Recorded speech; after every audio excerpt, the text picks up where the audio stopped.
Dans une quinzaine de jours aura lieu la traditionnelle fête de la courtoisie à l'espace Champéret, fête au cours de laquelle vous pourrez retrouver tous vos auteurs préférés. Notamment, j'aurai le plaisir de recevoir à, à mon comptoir Huguette Pérol, également Anne Bernet. Il y aura aussi à cette fête Xavier Martin, qui ne sera pas à mon comptoir, mais à celui du cher Abbé Laurence. Xavier Martin qui vient de rééditer pour la troisième fois son Voltaire méconnu. Alors, depuis 30 ans et même un peu plus, à l'instar du laboureur qui creuse son sillon, le professeur Xavier Martin approfondit l'étude des auteurs du Code civil et de leurs devanciers, des acteurs de la Révolution et des penseurs des Lumières. De là, une dizaine d'ouvrages qui ont rencontré un très grand écho en France et à l'étranger, et notamment Voltaire méconnu, qui est donc réédité pour la troisième fois. Alors, professeur, bonjour. Bonjour Philippe. Pourquoi, comment analysez-vous ce succès de Voltaire méconnu? Je ferai je donnerai d'abord une petite précision. Vous avez commencé en disant que je venais de rééditer ce livre. C'est mon éditeur qui l'a réédité. Je le tiens à dire parce que j'ai été très très touché par cette initiative qu'il a prise, qui devenait nécessaire puisque la seconde édition était en voie d'épuisement. Mais l'initiative est venue de lui-même et j'ai été très très très touché par cette idée qu'il m'a soumise, évidemment, à laquelle j'ai adhéré. Alors c'est le seul de mes livres qui ait connu ainsi deux rééditions. On était là donc à la troisième.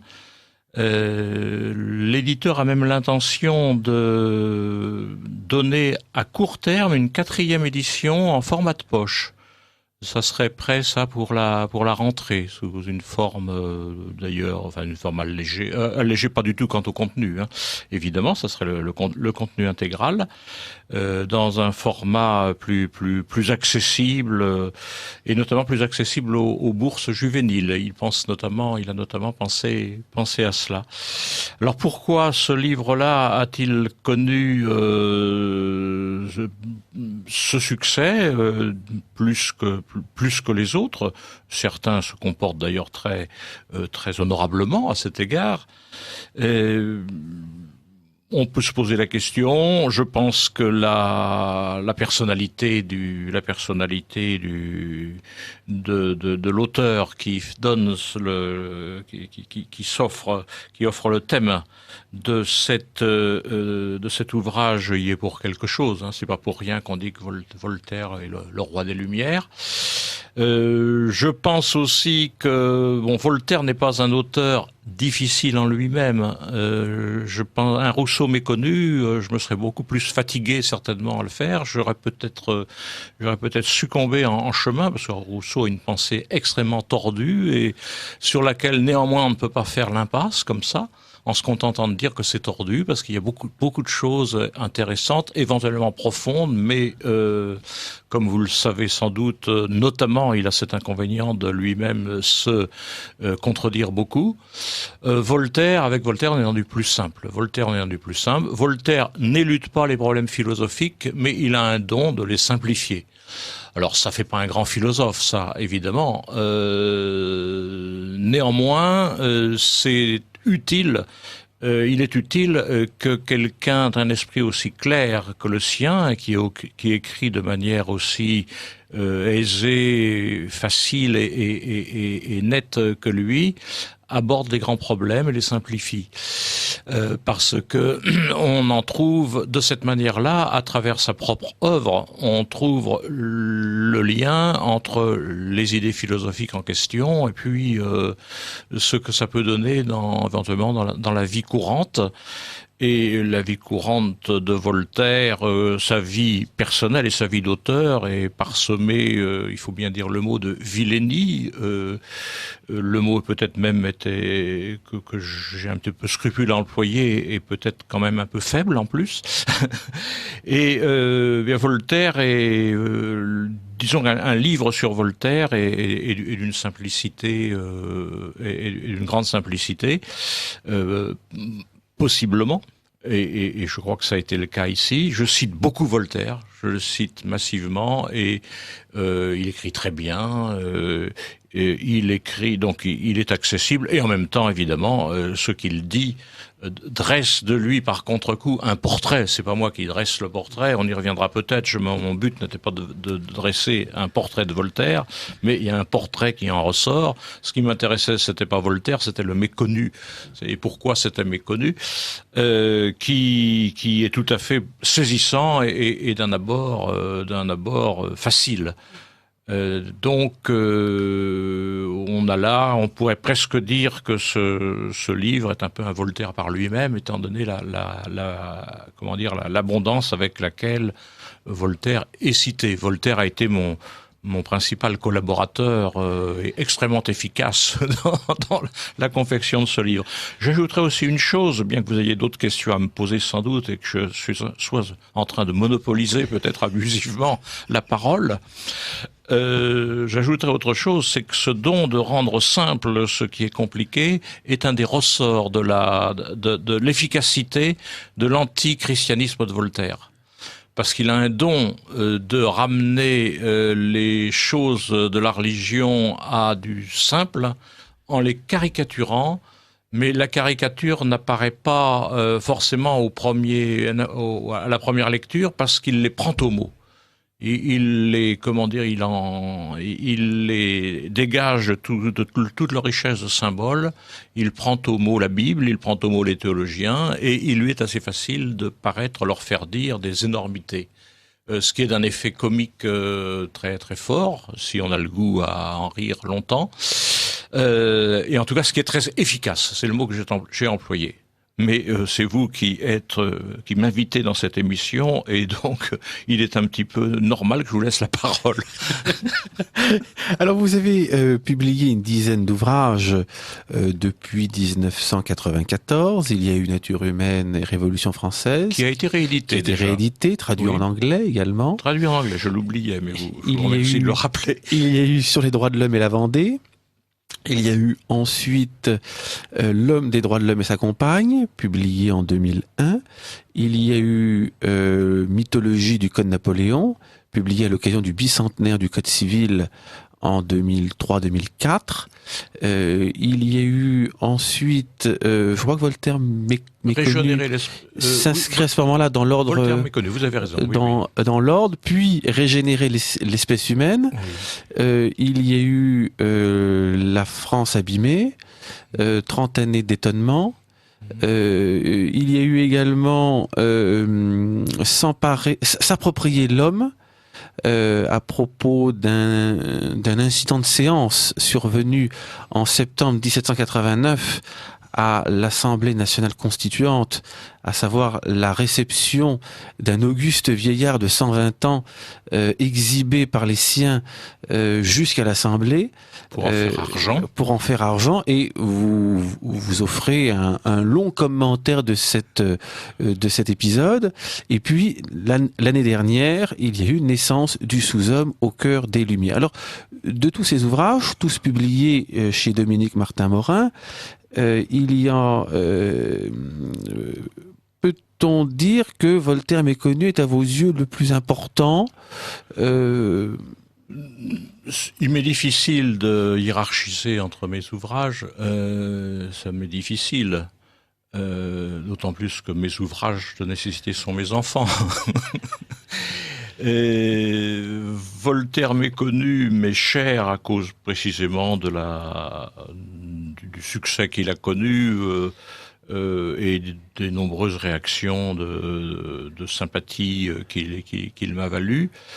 En profondeur, ça n'est pas à mes yeux le plus important. Ça n'est pas à mes yeux le plus important. Le plus important à mes yeux, c'est difficile de dire les choses, mais je pense que le tout premier, Nature humaine et Révolution française, Et puis le tout dernier, Naissance du sous-homme au cœur des Lumières, dans lequel je suis allé le plus loin par rapport à tous les précédents, qui ne répètent pas les précédents d'ailleurs, ou qui ne le fait que très partiellement, et j'ai poussé plus loin l'analyse. Et éventuellement, on en reparlera un petit peu. Oui, avec toute une analyse bibliographique de l'histoire du malentendu sur les Lumières. Oui, dans le dernier chapitre, oui, puisque ce que les spécialistes, notamment de certaines horreurs du XXe siècle, appellent les anti-lumières, qui seraient à l'origine des dites horreurs, il m'a été extrêmement facile je veux dire facile intellectuellement, mentalement c'est autre chose puisque le contexte ne s'y prête pas, mais il est extrêmement facile intellectuellement de démontrer que ces anti-lumières sont tout simplement les Lumières, la postérité des Lumières au XIXe siècle. Et si une telle, je vais pas dire une supercherie parce que je crois que beaucoup d'historiens qui font cette erreur sont de bonne foi. Si cet énorme malentendu est possible, c'est précisément parce qu'il y a un contresens sur les Lumières, et c'est à élucider ce contresens sur les Lumières que la plupart de mes livres, directement ou indirectement, sont consacrés. Indirectement, quand il s'agit plutôt de la Révolution, et je m'en voudrais ici de ne pas citer, mais par considération pour vous, La France abîmée, parce que je sais que vous avez un faible, vous avez la gentillesse d'avoir un faible pour ce livre-là, oui. Et je vous comprends. Oui. Effectivement, j'ai un faible pour La France abîmée, qui décrit, ce qui est une démarche assez rare, qui décrit la part invisible du réel. Et cela semble extrêmement important. Au fil de la Révolution. Au fil de la Révolution. Et c'est évidemment, par analogie, une source de réflexion extrêmement riche pour analyser la situation actuelle et le mal invisible que peuvent faire des décisions visibles quant à elles, mais dont les conséquences ne sont pas simplement visibles. Voilà. Et cela explique l'ampleur de la crise morale, spirituelle, sociale dans laquelle nous nous trouvons aujourd'hui. Je pense notamment à toutes les dispositions qui ont été prises contre la vie et à tout ce qui a été fait pour d'abord légaliser, puis ensuite ériger en droit et en droit fondamental cette pratique dite de l'avortement, c'est-à-dire de l'infanticide prénatal. Voilà. Alors, puisque nous sommes à l'actualité, votre ouvrage sur Voltaire suscite une question. Voltaire est régulièrement invoqué par ceux qui nous gouvernent, ou qui du moins prétendent nous gouverner, fréquemment invoqué par le système politique et médiatique, et notamment au moment de la fameuse affaire Charlie Hebdo, nombreux sont ceux qui ont invoqué les mannes de Voltaire,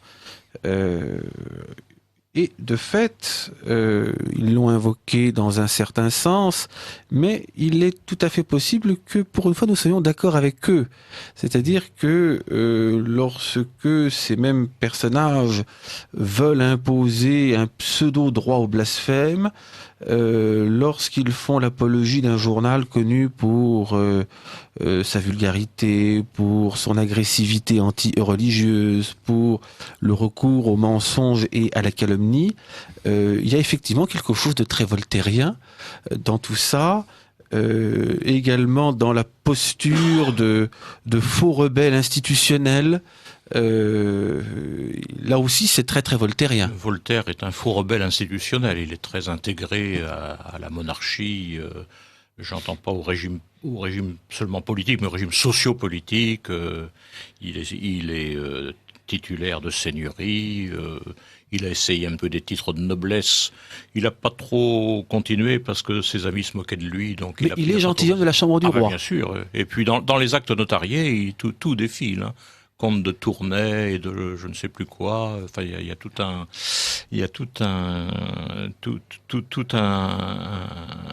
un arsenal de titres qui sont tout à fait dans la logique de l'Ancien Régime. Bon, il est bien connu que Voltaire aime fréquenter la haute aristocratie et qu'il est un partisan du pouvoir intellectuel de l'élite qui est l'élite riche. Hein. C'est une évidence. Donc, ce côté, comme vous dites, faux rebelle institutionnel, c'est vrai que ça peut paraître un point commun avec les gens dont vous parlez. Alors, il y a aussi un autre aspect auquel spontanément j'ai été beaucoup plus sensible. J'avais déjà connu ça lors de l'affaire Salman Rushdie. C'est d'invoquer Voltaire au nom de la liberté d'expression. Alors ça, mon livre montre, enfin un ou deux chapitres de ce livre montrent sans la moindre réserve possible à quel point Voltaire est un ennemi de la liberté d'expression. Il est très favorable à la liberté d'expression pour lui, ce qui est humain, mais il peut être inhumainement défavorable à la liberté d'expression pour les autres, jusqu'à les faire enfermer par lettre de cachet à la Bastille. Oui, alors c'est d'ailleurs l'un des points que met en valeur votre livre, l'un des dossiers inconnus ou peu connus ou méconnus que votre livre met en valeur, Voltaire, grand consommateur de lettres de cachet, et notamment vous citez l'affaire de cet écrivain huguenot qui s'était permis des propos insuffisamment louangeurs à l'égard de Voltaire. Il avait dit une petite excusez-moi, je ne sais pas si on peut dire une petite vacherie. Ce n'est pas un anglicisme. Ce n'est pas un anglicisme, donc cette vacherie ne nourrira pas le cochon. À l'égard de Voltaire, qui était assez spirituel d'ailleurs. Je parle du mot de la Baumelle, et Voltaire l'a poursuivi de sa haine, de sa vindicte pendant des dizaines d'années.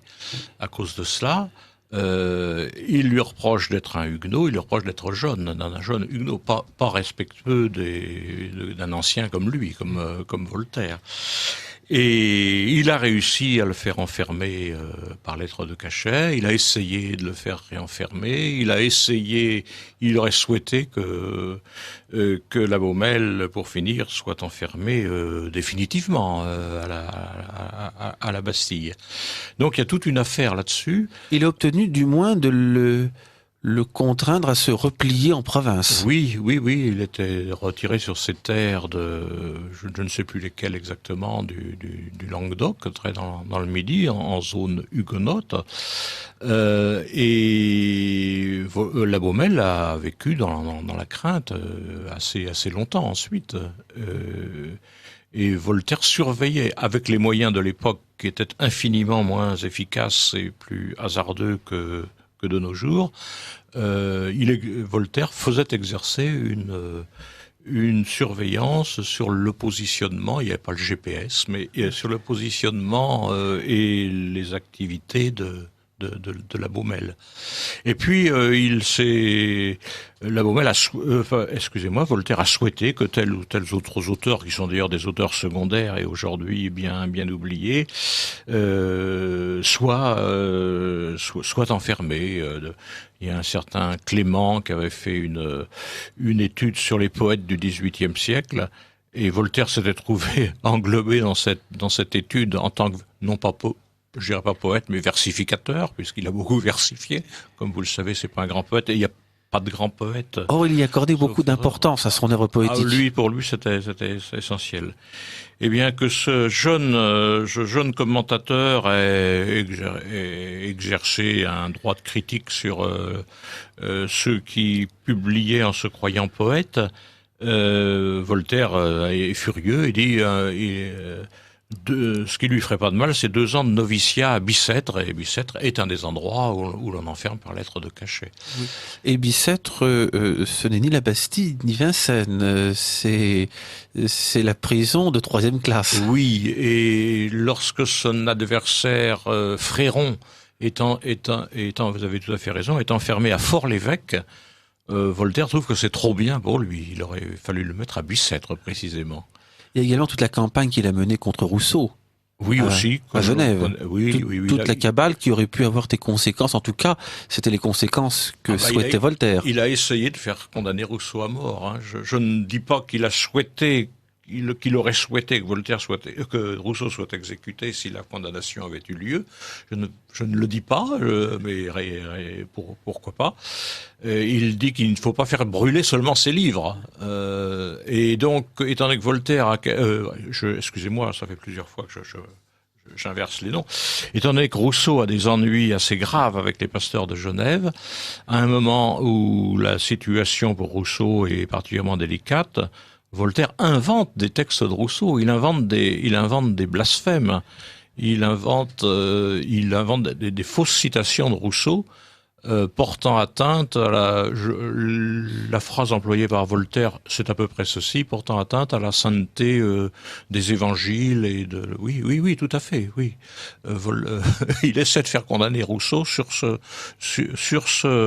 chef en inventant des phrases. C'est difficile à croire, mais c'est comme ça. Phrase qu'il a dû inventer avec beaucoup de plaisir d'ailleurs. Alors je donne tout cela évidemment est référencé bien sûr dans le livre en question. Ça va de soi comme toujours. Votre livre a pour ambition de mettre en lumière tout ce qui n'est pas dit habituellement sur Voltaire. C'est-à-dire finalement de compléter une information biographique qui, pendant longtemps, a été lacunaire. Il y a une sorte de légende autour de Voltaire, une légende qui met en valeur certains aspects et qui tait des pans entiers de sa biographie, de ses écrits, de son œuvre, qu'il était parce que c'est très largement embarrassant compte tenu de l'usage politique, idéologique que l'on fait de Voltaire. Donc finalement, votre ouvrage est là pour... alors c'est ce qui donne l'impression d'un portrait à charge, alors que ce n'est pas l'objet. Il s'agit de compléter... Oui. En donnant au grand public les informations qu'il ignore du fait du silence des spécialistes autoproclamés. Oui, l'intention n'est même pas celle-là. Il n'y a pas eu au départ une intention de compléter. Il y a eu un étonnement en découvrant des anomalies très, très importantes, très aiguës, on va dire très graves, très spectaculaires. Et puis de fil en aiguille, à force d'accumuler les anomalies, il y a eu l'idée de mettre ça en forme. Parce que je trouvais que ça en valait tout de même la peine de faire partager mon étonnement avec mes contemporains. Et il est vrai, vous avez employé le mot, que pour finir, le résultat peut ressembler à un portrait à charge, une instruction à charge. J'en ai eu le sentiment très vif que ça ressemblait à une instruction à charge ou à un portrait à charge en mettant ce livre-là au propre, il y a une 8aine d'années. Je me suis dit, mais ça ressemble à un portrait à charge, et ça n'en est pas un dans l'intention. Alors, ça n'est pas de ma faute si ça ressemble à un portrait à charge, si en mettant en forme, si en mettant en lumière et en forme ce qu'on tait au sujet de Voltaire, le résultat ressemble à un portrait à charge. Ça n'est pas de ma faute, ça n'est pas de la faute de Voltaire non plus, mais ça met en cause évidemment le discours officiel médiatico-académique sur Voltaire. Et notamment, puisque ce n'est pas le travail des médias de faire des recherches, ça met notamment en cause le discours académique sur Voltaire, le discours universitaire et le discours des spécialistes de Voltaire, et notamment des grands spécialistes de Voltaire. Et je crois que beaucoup de gens qui sont, y compris dans l'université, a fortiori dans les autres stades d'enseignement, beaucoup de gens qui continuent de diffuser une image faussée, très flattée, extrêmement flattée de Voltaire. Je crois qu'ils le font de bonne foi. Je suis arrivé à la conviction qu'il était très probable à un moment donné que ne pouvaient pas être de bonne foi les très grands spécialistes de Voltaire, qui sont peut-être 4 ou 5 à la fois dans l'université française ou même seulement francophone. Et en rédigeant ce livre, j'ai fini par me rendre compte qu'effectivement, cette conviction était justifiée. Hein. On ne peut pas ne pas mentir quand on est un grand spécialiste de Voltaire, de mentir par omission, en passant par-dessus certaines choses que, peut-être par conscience professionnelle intellectuelle, ou mue par un esprit un goût de mettre un petit peu de nouveauté et de fantaisie dans le discours officiel, tout ce que j'ai pu trouver moi-même, quoi. Et il est fréquent qu'on lise des énormités dans Voltaire sans les voir. Mais je pense aussi qu'on est tellement conditionné pour le faire que la mauvaise foi est peut-être plus diffuse et latente et sous-jacente que véritablement consciente. Je dis là des choses extrêmement peut-être un petit peu délicates à exprimer parce qu'elles sont un peu délicates à concevoir. Et elles sont aussi, elles disculpent en partie aussi les fauteurs du discours officiel. Ceci étant, je suis très net, le discours officiel est par omission est objectivement radicalement mensonger sur de multiples aspects essentiels de la pensée et de la personne de Voltaire, puisqu'on le voit beaucoup dans son comportement quotidien aussi dans ce livre-là. Alors, dans 30 années, dans 30 années d'étonnement, revenant sur l'histoire de votre recherche, vous montrez, ouvrage qui a été publié, là encore, chez Dominique Martin-Morin, comme tous vos ouvrages, vous montrez dans 30 années d'étonnement ce qu'a été le cheminement de votre recherche et comment vous en êtes venu à vous intéresser à la pensée des Lumières, alors que ce n'était pas votre centre d'intérêt à l'origine. Vous n'aviez pas fait votre thèse là-dessus, vous ne vous étiez pas intéressé à cette question dans votre mémoire, dans l'un ou l'autre de vos mémoires de DEA. C'est dans un deuxième temps que vous êtes intéressé aux Lumières, et le point de départ était, je crois, la rédaction d'un cours consacré à l'élaboration du Code civil. Pouvez-vous, pour les auditeurs de Radio Courtoisie, rappeler ce qui a été votre cheminement intellectuel et comment vous en êtes venu à découvrir que, s'agissant des intentions des rédacteurs du Code civil, et avant eux des acteurs de la Révolution, et avant eux des penseurs des Lumières, vous avez petit à petit découvert que ce que l'on enseignait officiellement les concernant était l'exact contraire de ce qu'ils avaient écrit. Oui, alors je suis un petit peu gêné pour revenir sur cette question-là, parce que dans le passé, j'en ai déjà beaucoup parlé. J'espère que c'est pas une question piège pour me faire passer pour un radoteur. Non, c'est pas ça. Non, mais à chaque fois, il y a des gens nouveaux qui découvrent les choses, qui prennent le chemin en marche. J'entends bien. Donc il faut bien rappeler les choses. J'entends bien, mais c'est vrai, on ne peut pas tout faire du point de vue de la recherche universitaire, et moi j'étais parti dans les institutions du XVIe siècle. Je n'avais pas vocation particulière à m'intéresser de très près aux Lumières, sur lesquelles d'ailleurs j'enseignais ce qu'on m'avait enseigné, c'est-à-dire le discours académique et maintenant médiatico-académique auquel je faisais allusion tout à l'heure. Il se trouve que, étant historien du droit, j'avais à un stade relativement précoce de ce que je n'ose appeler ma carrière, à enseigner de l'histoire du droit privé, et notamment à parler de l'élaboration du Code civil. Et il se trouve qu'ayant eu par un jeu de circonstances un peu étonnante, on pourrait presque dire providentielle, m'étant occupé de très près des travaux préparatoires du Code civil, ce qui nous met sur la période 1801-1804, j'y ai vu des modes de raisonnement. Ça fait une quinzaine de volumes de rapports, de discussions au Conseil d'État et puis de discours parlementaires sous le consulat. J'y ai vu des modes de raisonnement très étrangers à l'idée que je pouvais en avoir de par l'enseignement reçu à ce sujet-là dans les facultés de droit, qui était d'ailleurs un enseignement assez rapide, puisque c'était en introduction des cours de droit civil et surtout de première année qu'on évoquait ça.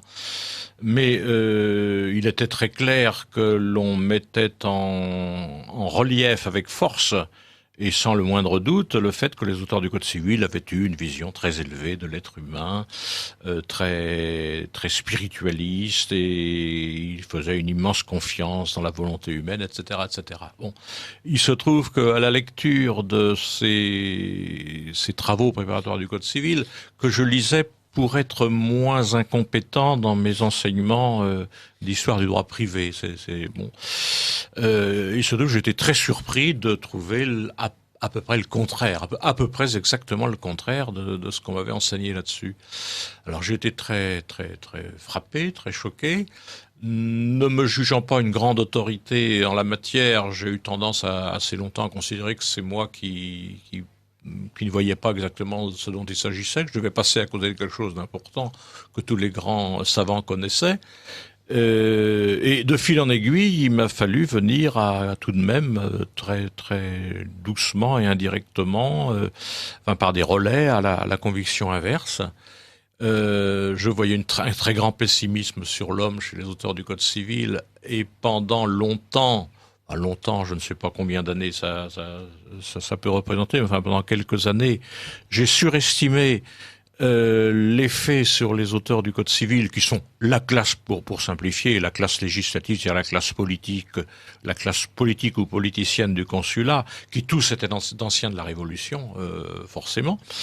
J'ai surestimé le pessimisme venu de l'expérience révolutionnaire, et notamment le pessimisme de la période de la terreur, 1793-1794.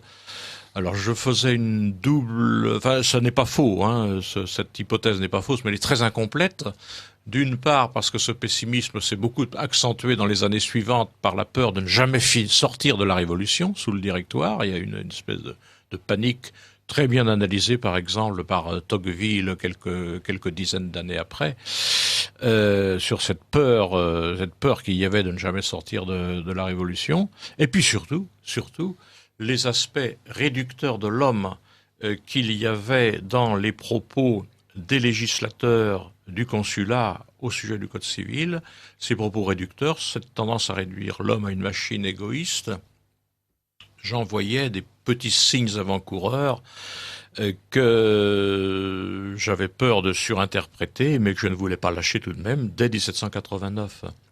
Et je me suis rendu compte que si cette vision réductrice de l'homme sous un discours superficiellement très euphorique ou euphorisant apparaissait en 1789, c'est que il ne venait pas là par génération spontanée, et c'est de cette manière-là que d'une façon très progressive, eh bien, je me suis remis à lire les auteurs qu'on enseigne sans les avoir lus souvent, et ça n'est pas scandaleux parce que souvent on peut pas faire autrement.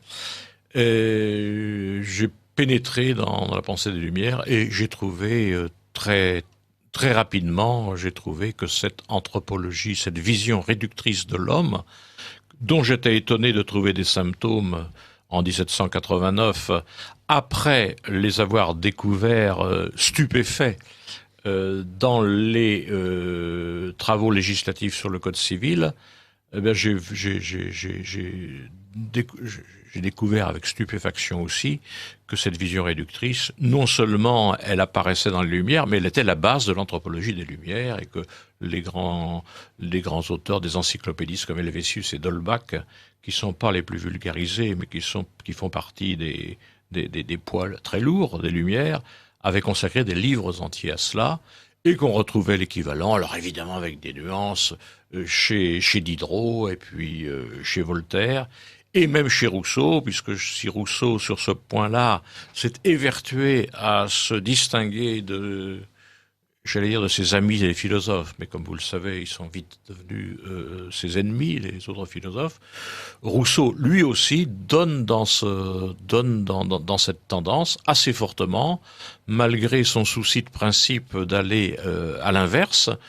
Et le chapitre que je lui ai consacré dans mon Nature humaine et Révolution française, fait le point de manière très précise, à grands frais de travail intellectuel. Ce chapitre m'avait donné beaucoup de fil à retordre. Mais on voit que même Rousseau, qui théoriquement est le plus spiritualiste des Lumières, donne dans cette vision réductrice et même très réductrice de l'homme. On le voit notamment dans Émile, dans sa conception de l'éducation, où il montre que le maître doit manipuler son élève en disposant de tout son environnement. L'élève doit croire qu'il fait tout ce qu'il veut. Il doit faire tout ce qu'il veut, mais il ne doit vouloir que ce que vous voulez qu'il fasse. Il le dit tel quel. Et il y a une phrase équivalente dans les travaux préparatoires du Code civil à propos du peuple et du législateur. C'est d'ailleurs Jean de Vigry qui, la première fois, avait attiré mon attention il y a très longtemps sur la parenté entre ces deux phrases, à un moment où j'étais extrêmement loin de subodorer encore à quel point tout cela pouvait prendre forme, et prendre une forme synthétique et globale. Donc on est vraiment dans... Voilà comment les choses se sont faites, effectivement. Et Voltaire est arrivé un petit peu tard dans ce programme de recherche. Voltaire est arrivé un peu tard, alors que là encore, j'ai raconté un certain nombre de fois cette anecdote dont les gens se souviennent. Je n'avais pas pénétré dans l'œuvre de Voltaire parce que je pensais que c'était un auteur trop superficiel pour que j'y trouve des points d'accrochage à une logique philosophique et anthropologique. Mais c'était une idée que j'avais qui s'est avérée inexacte. Enfin, c'est comme ça. Donc, je ne voyais pas d'urgence à aller voir chez Voltaire. Et puis, un jour qui était en 1992, je crois, ou 93, c'était le bicentenaire le bicentenaire de la République, dans un colloque auquel j'intervenais, mon président de séance, qui était un historien plus âgé et plus expérimenté que moi, mais qui sur le plan des Lumières n'avait que la vision académique classique. Il n'avait pas spécialement étudié les Lumières. Pour la première fois dans une séance de colloque, j'ai été pris à partie très violemment, assez fermement et désagréablement par ce président de séance, parce que j'avais parlé du caractère réducteur dans l'anthropologie des Lumières, et c'était absolument insupportable pour lui. Nous avons discuté ensuite, je m'étais installé exprès, c'était donc un colloque, ça durait sur 2 jours. Au dîner, je me suis installé exprès en face de lui pour continuer la discussion, mais surtout pour que son dîner soit gâché par ce face-à-face. C'était même le principal objet. Et en dernier recours, n'arrivant pas à se défaire de moi et de mes arguments de ma façon un peu collante et de mes arguments un peu insistants, il m'a dit écoute, puisqu'il pratiquait le tutoiement révolutionnaire, il m'a dit écoute, tu sais, je suis un vieux voltairien, tu devrais lire la correspondance de Voltaire. Je lis tous les soirs quelques lettres de Voltaire, c'est un type épatant, etc., etc. Je me suis dit, pourquoi pas, la correspondance de Voltaire, je n'avais jamais ouvert, j'avais jamais pensé qu'un jour j'ouvrirais la correspondance de Voltaire, je ne sais d'ailleurs pas il y a tellement d'autres choses à faire dans la vie que Et je me suis dit, je vais le prendre au mot, pourquoi pas moi, puis après tout, ça peut être, on ne sait jamais. Et il y a cette anecdote que j'ai racontée bien des fois. Dans les jours qui ont suivi, je me suis rendu à la bibliothèque municipale de ma ville, où les œuvres complètes, où la correspondance complète de Voltaire était en accès libre dans la collection La Pléiade. J'ai pris un volume au milieu de la collection, je l'ai ouvert au hasard et j'ai trouvé cette expression « la liberté est une chimère ». Ça commençait bien. Ouais, ça connaît. Je me suis dit, eh bien, tout y passera de A à Z. Et la récolte, ça a été une surabondance de la pêche miraculeuse. J'oserais presque dire qu'elle était peu de choses à côté de ça, mais je ne veux pas blasphémer tout de même. Mais c'était le rendement de cette source a été absolument incroyable.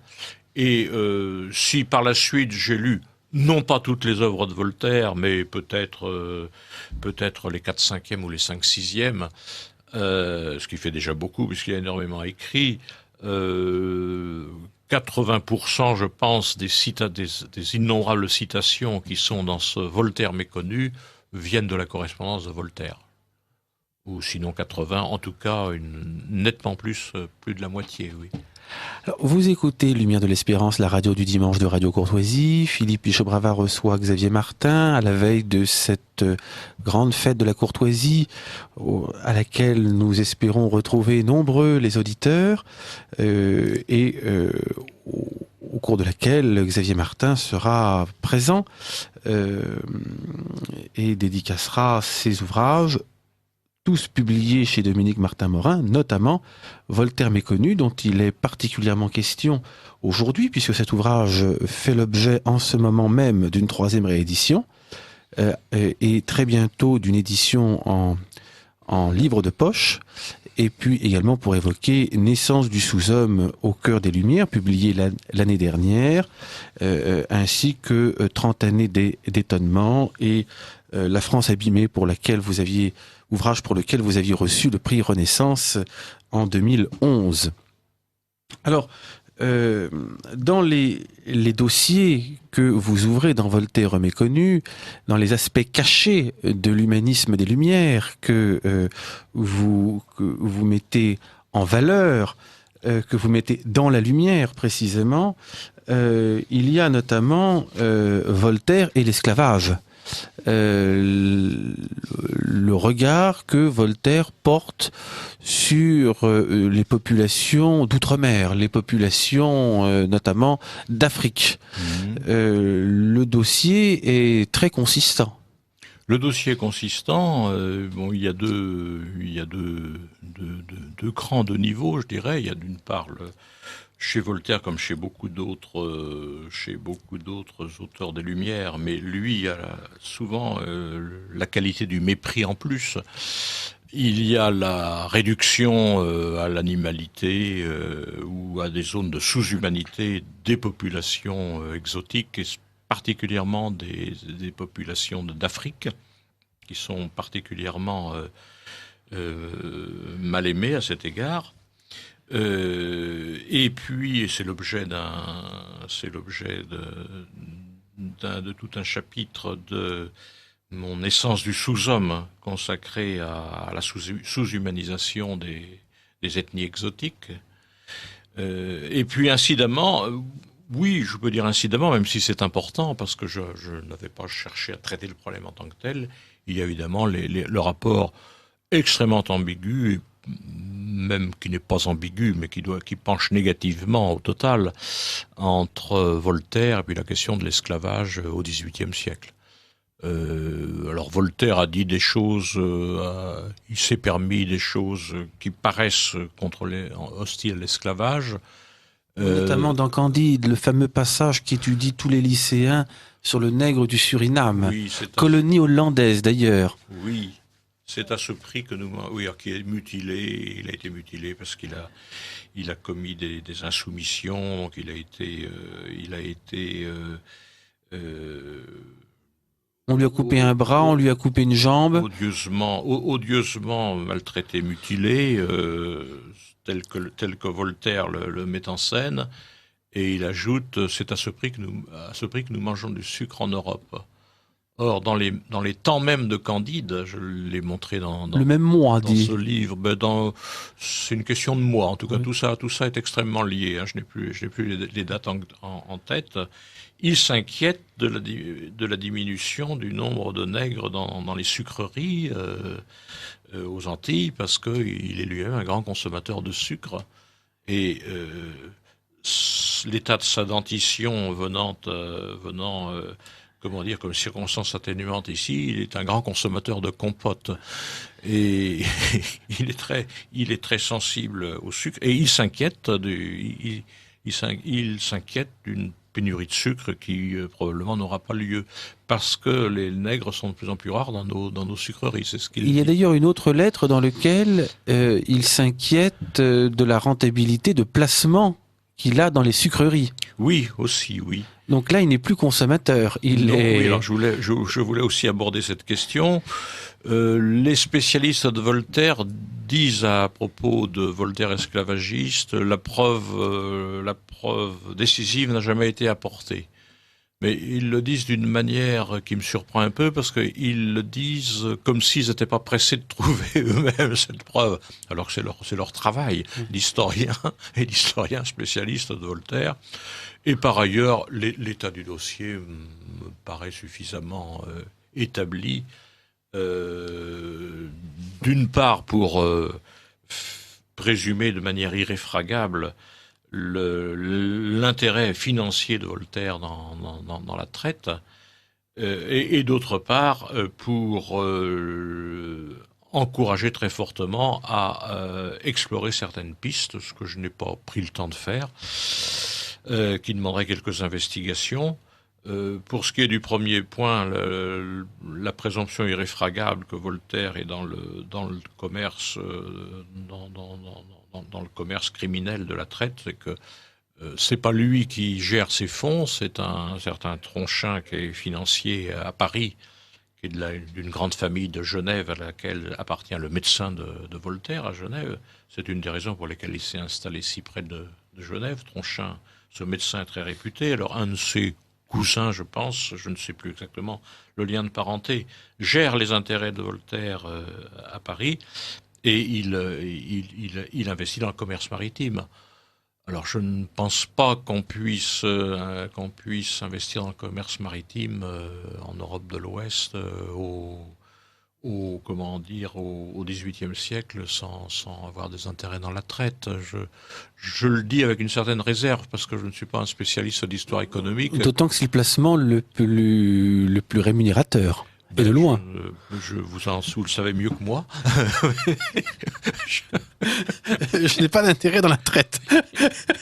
Oui. Bon, par ailleurs, j'aimerais bien approfondir aussi, mais je n'ai pas pris le temps de le faire, parce que ce qui confirme d'ailleurs que je n'en ai pas, je ne suis pas d'une manière acharnée à la poursuite de Voltaire. Il y a un commerçant nantais qui a donné le nom de Voltaire à un de ses vaisseaux. C'est une question que je n'ai même pas pris le temps d'approfondir, mais j'aimerais bien en savoir davantage sur le sort de ce vaisseau et sur l'usage. Voltaire fait une allusion ironique aux cargaisons de ce vaisseau, mais on peut, de cette allusion ironique qui n'exclut pas que ce soit une allusion à la traite, on ne peut pas déduire cette chose-là d'une manière certaine tout de même. Alors, il y a un autre dossier intéressant, c'est le regard que Voltaire porte sur les Juifs. Et la chose n'est pas si méconnue que cela, puisque c'est intéressant. Ce qui est intéressant, c'est que la question soit escamotée. Oui, alors, oui, je m'excuse parce que je vous ai interrompu, je vais vous laisser déployer votre... La question a été escamotée, même si l'affaire est suffisamment connue pour avoir alimenté dans les années 40 certaines campagnes de de propagande, où Oui. il était fait explicitement référence aux écrits de Voltaire et avec des citations qui étaient parfaitement justes. Sous la libération, enfin, pas sous la libération, sous l'occupation, excusez-moi.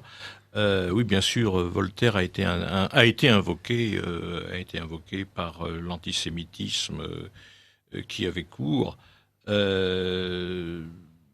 C'est Il est important de le souligner parce que dans le dictionnaire sur le racisme qui a été publié il n'y a pas très longtemps, et j'en parle dans mon Naissance du sous-homme, on trouve une notice où il est dit le contraire, que Voltaire n'a jamais été invoqué par les antisémites comme autorité. Bon, c'est faux. C'est faux. Alors, il y a eu c'est notamment illustré, tristement illustré, sous l'occupation, un certain Henri Labroue, qui par privilège a même obtenu une chaire à la Sorbonne, qui n'était pas officiellement une chaire d'antisémitisme, qui était une chaire d'histoire juive ou quelque chose comme ça, mais qui en fait était une chaire d'antisémitisme. Et ce Henri Labroue a publié, qui était d'ailleurs un homme politique de gauche, sous la Troisième République, a publié un Voltaire anti-juif, qui est une immense masse de citations des charges de Voltaire contre les Juifs. Alors, j'ai eu tardivement, je l'ai eu après la rédaction de ce livre-là, je l'ai eu il y a quelques années, par les soins d'un collègue. J'ai eu ce livre-là entre les mains assez longuement. On dit que ce livre a utilisé des citations coupées de leur contexte. Alors, ça me fait sourire, parce qu'une citation, par hypothèse, est toujours coupée de son contexte.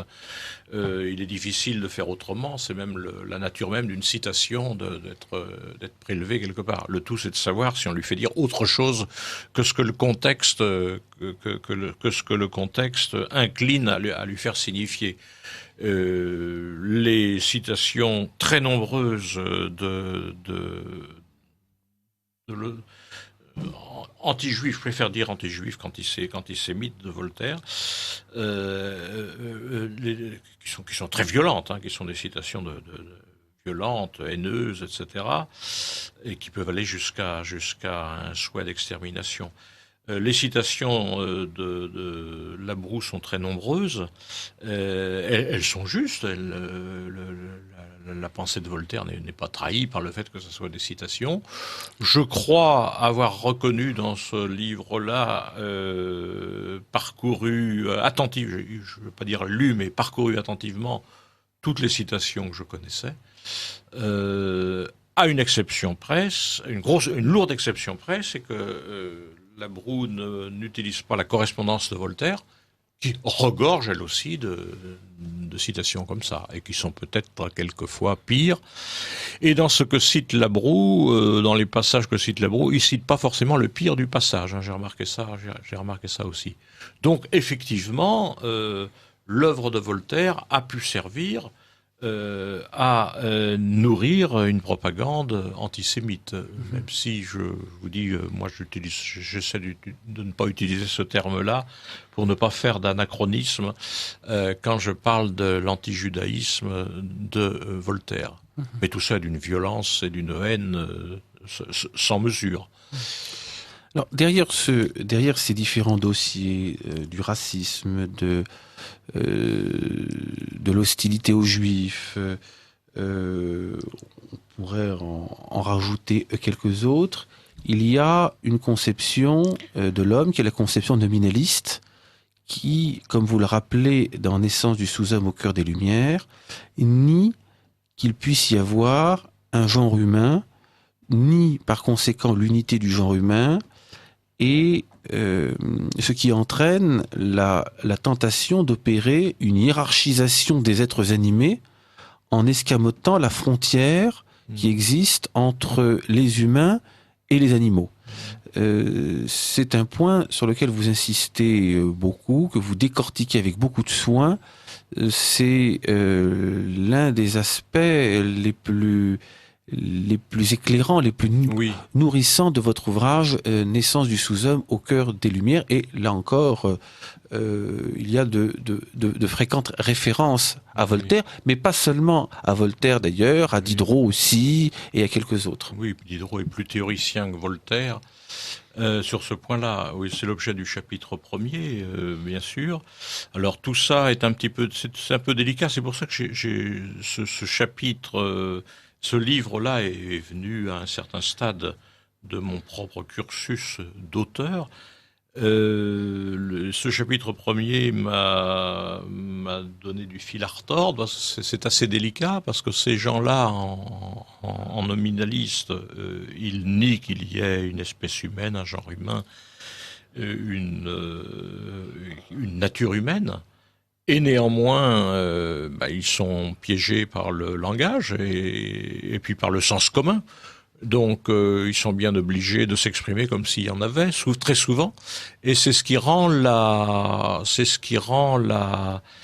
fibre nominaliste de leur pensée quelquefois un petit peu délicate à percevoir avec précision. Il est un peu difficile de l'isoler de toute une gangue, la gangue du sens commun, la langue du langage ordinaire.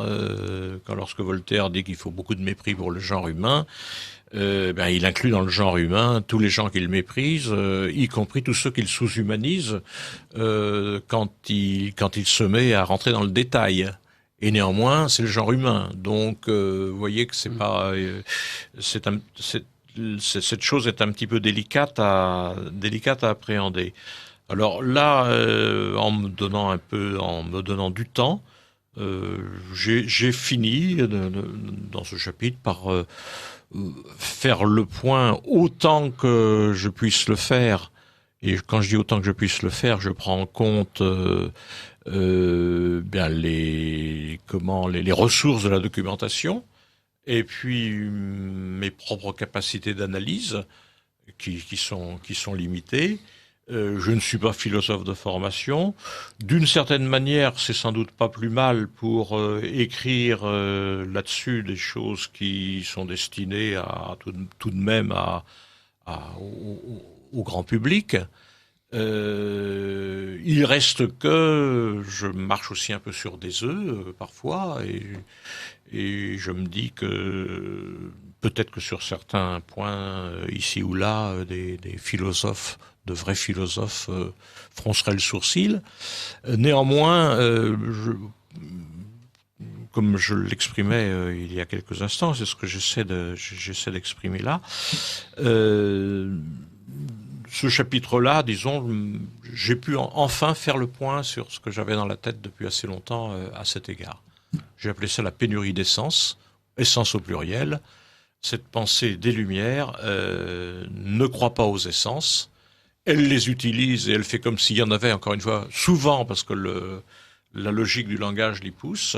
Mais dans ses analyses et dans son regard sur l'homme, ça joue incontestablement dans un sens réducteur. Avec l'absence de frontières entre l'homme et l'animal, cette phrase extraordinaire, par exemple, cette phrase extraordinairement subversive de Diderot, qui est en même temps extrêmement simple, et c'est là tout le génie, peut-être pervers, en tout cas subversif d'un Diderot, tout animal est plus ou moins homme.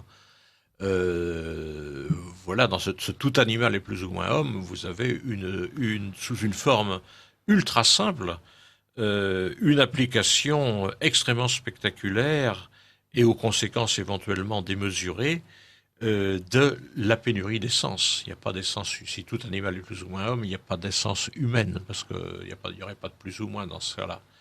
Et je dis conséquences éventuellement démesurées, parce qu'il n'est pas très difficile de montrer que si tout animal est plus ou moins homme, dans l'esprit de Diderot, indubitablement, ça signifie tout être animé est plus ou moins homme. Donc, tout être animé, alors là c'est moi qui parle, mais je parle en donnant déploiement à la logique de sa pensée, tout être animé est plus ou moins homme. Donc, tout animal qu'on appelle homme, puisque c'est l'une de leurs expressions favorites, les animaux qu'on appelle hommes, tout animal qu'on appelle homme est lui-même plus ou moins homme, donc plus ou moins non-homme. Et si tout homme est plus ou moins non-homme, certains peuvent être beaucoup moins hommes que d'autres. Enfin, vous voyez, on est là vraiment dans une logique, dans une logique philosophique nominaliste, dont les conséquences extrêmement sulfureuses, et extrêmement graves en situation historique, en puissance, sont sensibles. Alors, cette hiérarchisation qui se dessine des êtres animés, elle nuit en particulier, vous le montrez dans votre livre, à trois catégories, à savoir les races, le peuple et les femmes. Oui, alors les sous-humanisations des femmes, dont l'appartenance à l'espèce humaine dans leur vie courante ne fait probablement aucun doute, mais dans leur travail de philosophe prête à doute et n'est pas du tout garantie. N'est pas du tout garantie. Et il y a une sous-humanisation de ce que Voltaire appelle de temps en temps l'espèce féminine et même à l'occasion l'espèce femelle. Il y a une sous-humanisation et qui s'explique par les visions anthropologiques du temps, par le fait que tout dans l'homme ne soit que sensation et que dans l'être humain, dans l'être animé en général, ne soit que sensation, et que les femmes, de par leur consistance organique, étant sujettes à être criblées par les petites sensations, cette multitude de petites sensations qui se remplacent sans cesse les unes les autres, n'arrivent pas à se combiner assez profondément en elles pour parvenir jusqu'au stade de la pensée. Alors que l'homme est beaucoup moins sensible aux petites sensations et la résonance des sensations fortes est plus longue chez eux et ça combine de la pensée. Alors bon, évidemment, tout ça, c'est bien sûr du vent en réalité, mais ça a suffisamment de vraisemblance, comme j'espère que ça vient de ressortir de mes quelques propos, pour nourrir des convictions et un discours réducteur au sujet des femmes. Et qui, quelques décennies plus tard, nourrira puissamment la pensée de ceux qui rédigeront le Code civil et qui placeront la femme sous la dépendance d'abord de son père, puis de son mari. C'est présent dès la Révolution. Dès la Révolution, les droits politiques des femmes sont refusés aux femmes, pas par tout le monde, mais par la majorité, par une grande majorité, et puis notamment par ceux qui théorisent à la tribune dans ce sens-là, sur des considérations qui se rattachent à ce discours pseudo-médical là que je viens de rappeler, c'est très net. Et puis on retrouve ça quelques années après dans les travaux préparatoires du Code civil. C'est évident aussi. Même si, encore une fois, je le répète, parce que il est difficile de parler de ces choses-là sans risquer de caricaturer, de schématiser outrancièrement. C'est difficile. Encore une fois, je pense que ces hommes-là, dans la vie courante, ils n'ont jamais douté de l'appartenance de leur mère à l'espèce humaine. Enfin, je le présume, je le présume. Des femmes qui les entouraient non plus, et notamment des femmes intelligentes dont ils étaient capables de reconnaître l'intelligence éventuellement et la culture, dans la mesure où l'organisation des études et des mentalités du temps le permettait. Ils étaient tout à fait capables de les reconnaître. Mais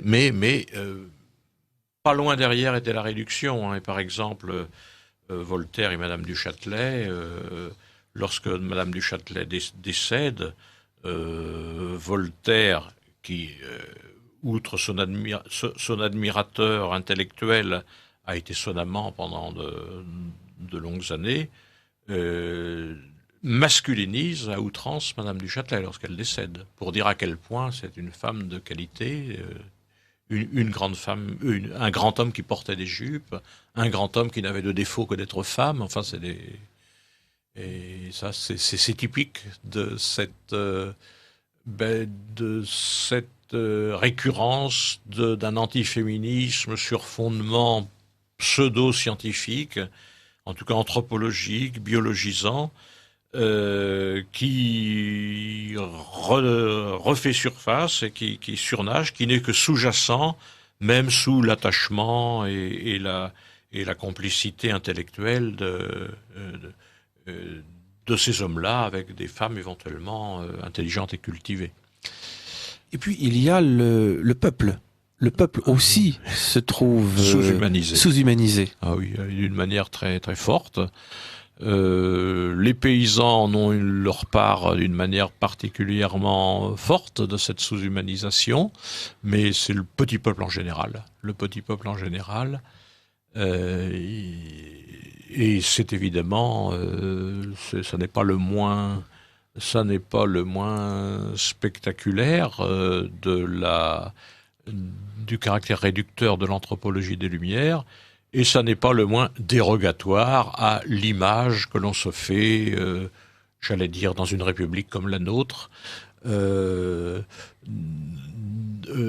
la Révolution française et des Lumières. D'autant que la République comme la nôtre, dont vous venez de parler, au cœur de la terreur, a pratiqué abondamment cette sous-humanisation du peuple, notamment s'agissant de la fraction du vrai peuple qui avait pris les armes contre elle.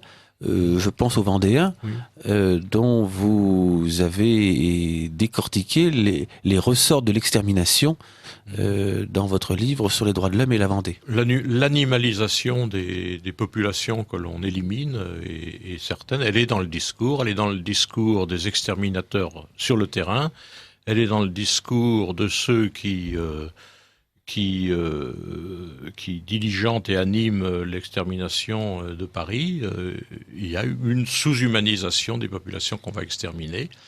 Et bien, ça aide évidemment à l'extermination.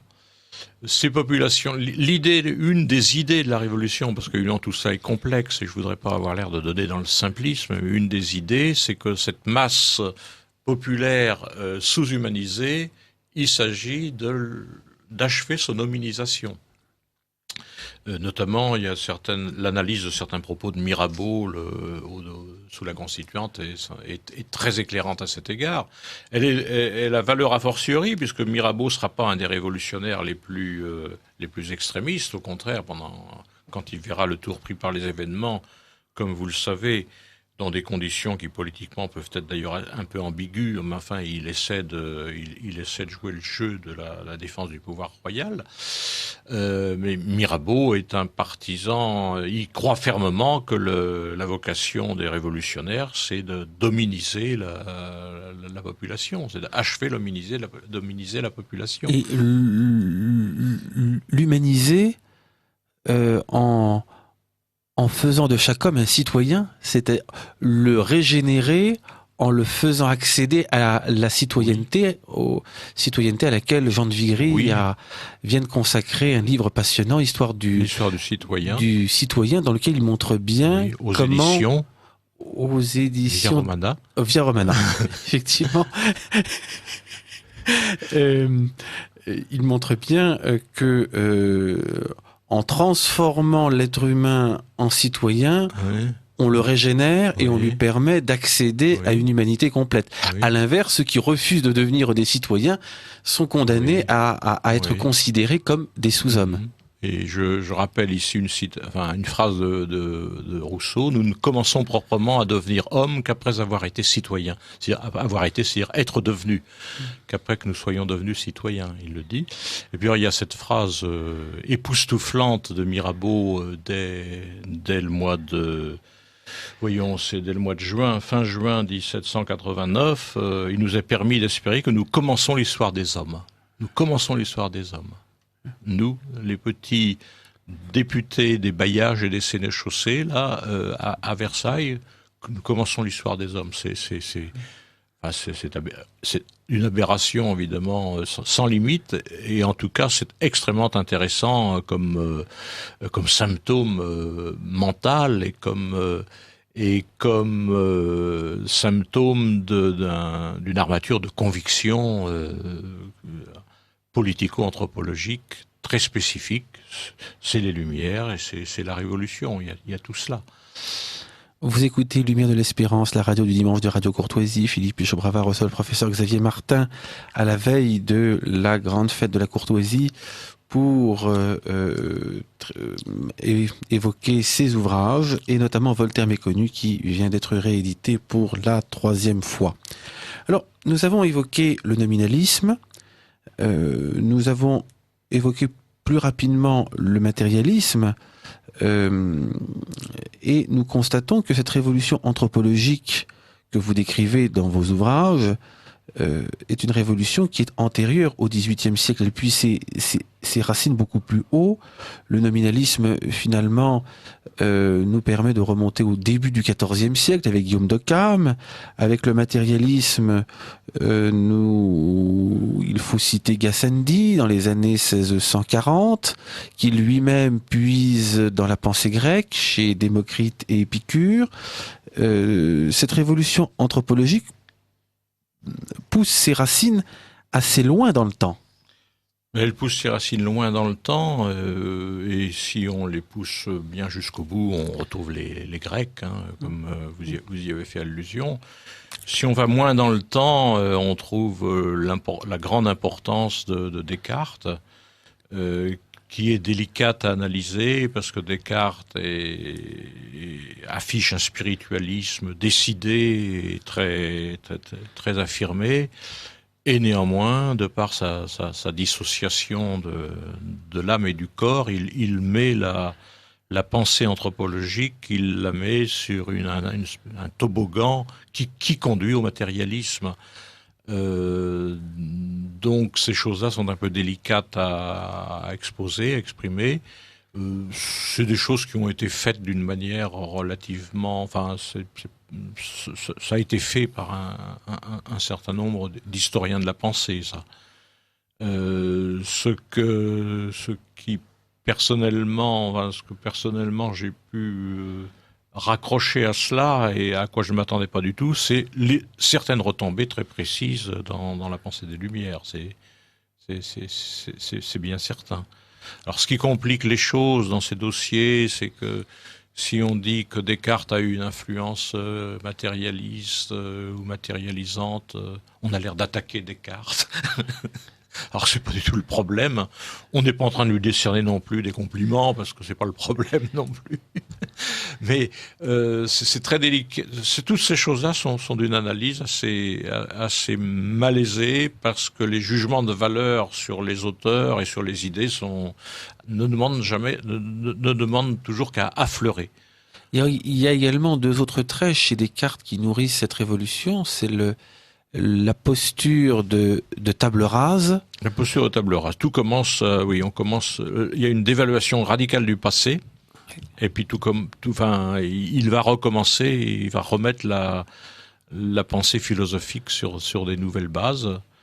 Et puis, ce qu'il fait d'ailleurs. Et puis la nouvelle base, c'est le scientisme, qui apporte en quelque sorte la caution de la science à toutes les démonstrations ultérieures, et qui contribue probablement à donner à la révolution idéologique révolutionnaire son côté manichéen. Tout cela repose sur des lois scientifiques, donc des lois infaillibles. C'est extrêmement intéressant. Oui, il y a bien sûr il y a de cela chez Descartes. Il y a dans la logique de table rase de 1789 et la dévaluation radicale du passé de 1789, confirmée par le calendrier révolutionnaire de manière extrêmement spectaculaire peu après, il y a bien sûr du Descartes. Et puis l'idée de mettre l'homme en équation, l'idée de trouver les lois qui infailliblement permettront de le connaître, de le transformer, de l'améliorer, de l'augmenter, pour reprendre une expression pour le coup très contemporaine. Là aussi, on est dans cette perspective-là. Alors, chez Voltaire, il y a un autre trait qui est visible, et que met bien en œuvre votre ouvrage, c'est le caractère très tourmenté de cet homme et l'importance de la haine dans son discours. haine du peuple, haine de l'Église, haine des Juifs, haine des Turcs. Il faut haïr le croissant, dit-il, et il ne pensait pas à la viennoiserie. Il haine de ceux qu'il s'est choisis comme ennemis, haine des hommes, haine de lui-même d'ailleurs. C'est extrêmement marquant. Oui, il y a la haine de lui, il y a la haine de l'homme en lui-même, c'est très très frappant, et la haine de tout ce qui pourrait ressembler à l'image de Dieu en lui-même. Tout ce qui pourrait ressembler prétendument à l'image de Dieu en lui-même, selon sa logique à lui. C'est une des choses qui m'ont évidemment le plus frappé moi-même en approfondissant le personnage de Voltaire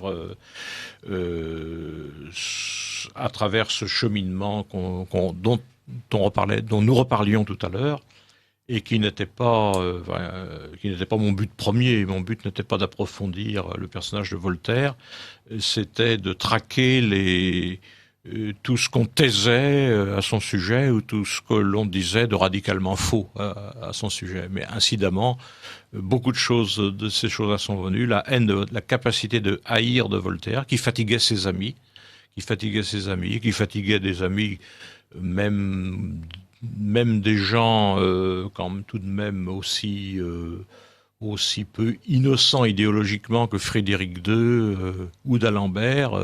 Entre eux, disent leur fatigue de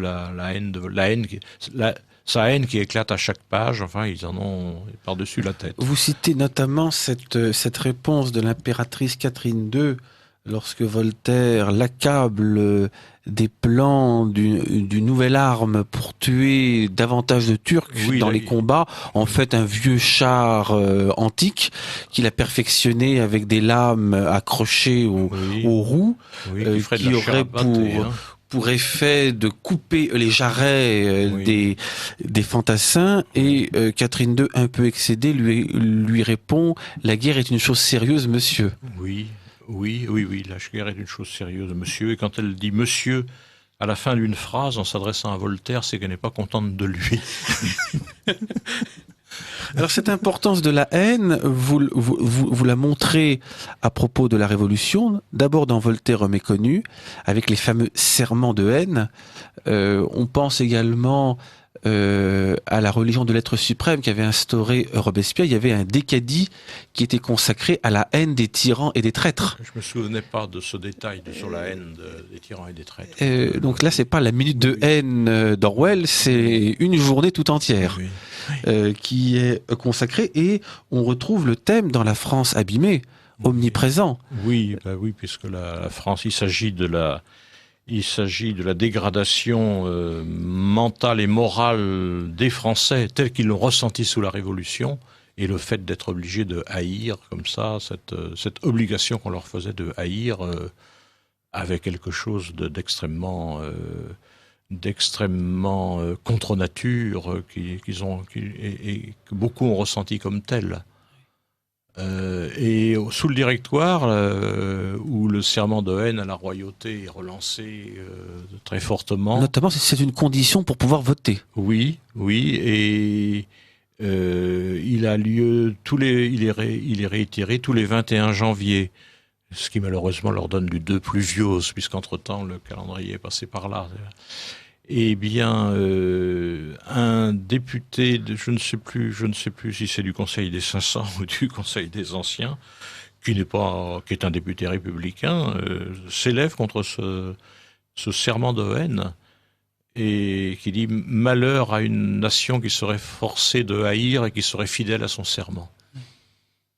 Alors, derrière cette importance des serments de haine, de la haine chez Voltaire, chez tous ces révolutionnaires, la clé explicative, c'est le rejet de Dieu et de l'anthropologie chrétienne. C'est lié en tout cas de manière évidemment très très très étroite, oui.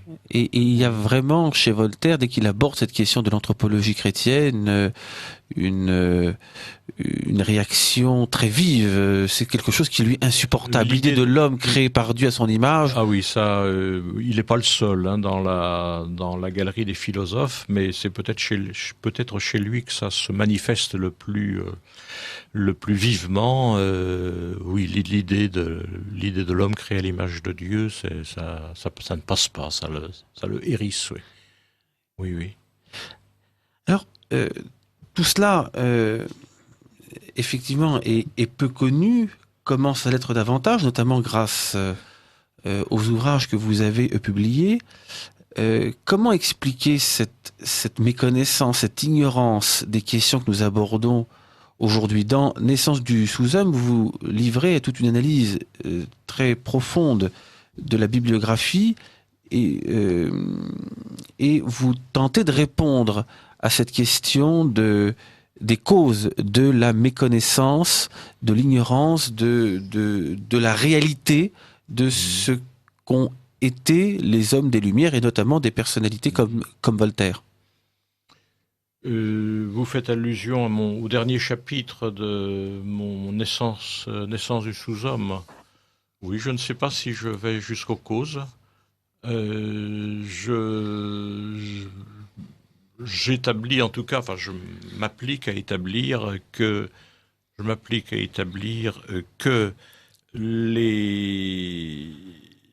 l'imputation des horreurs, de certaines horreurs du XXe siècle à de prétendus anti-lumière est un contresens. C'est un contresens majeur. C'est un contresens majeur. Ces fameuses anti-lumières, dans la mesure où on nous les cite, rassemblent quelques auteurs qui sont de purs héritiers des Lumières. De purs héritiers des Lumières, et qui auraient été étonnés eux-mêmes Et qui s'y réfèrent d'ailleurs. Et qui s'y réfèrent, qui auraient été étonnés qu'on les enrôle sous la bannière des anti-lumières. Et qui eux-mêmes disent exactement la même chose que ceux qui sont présentés comme des disciples des Lumières, oui. Comme Ferry, comme Littré. Bien sûr, oui, c'est tout à fait... c'est très facile. Vous avez vu sans doute que c'est facile à montrer, à condition évidemment de chercher un peu d'aller chercher les propos et un étiquetage parfaitement arbitraire. Complètement. On en prélève 2 ou 3 ou 4 et puis on dit c'est les anti-lumières et pour simplifier, le national-socialisme et ses propensions exterminatrices viennent de là. Et ça permet d'escamoter certains cousinages intellectuels. Là, évidemment, et ça permet de couper tout cela de l'intelligibilité